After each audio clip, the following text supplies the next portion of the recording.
they operate, silence the whistleblower, and protect the corrupt.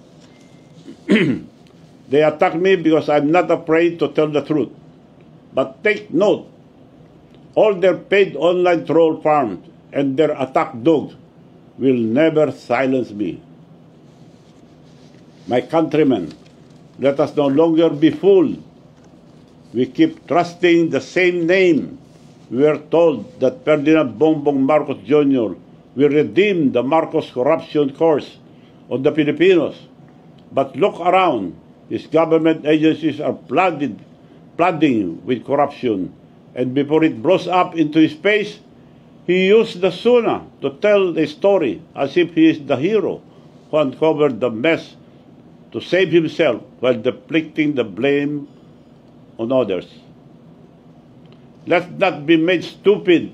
How many times must we let the same family treat our country like their personal piggy bank?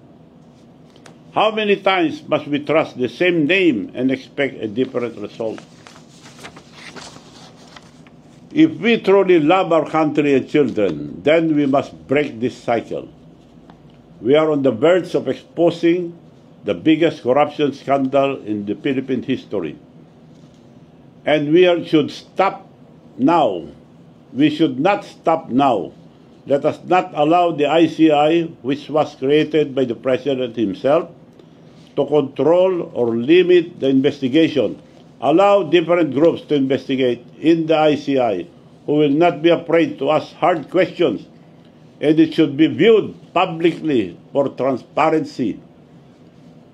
We cannot let them protect his friends and his cousins, his family, and most of all, the President himself. Now that the truth is out, we cannot wait for change. We must force it. Thus in power will not fix this system. It must be the people. First, to our farmers and workers, demand accountability. Your fields are still flooded, even after billions have been spent. Your roads keep collapsing after every storm, and your towns still sink in mud.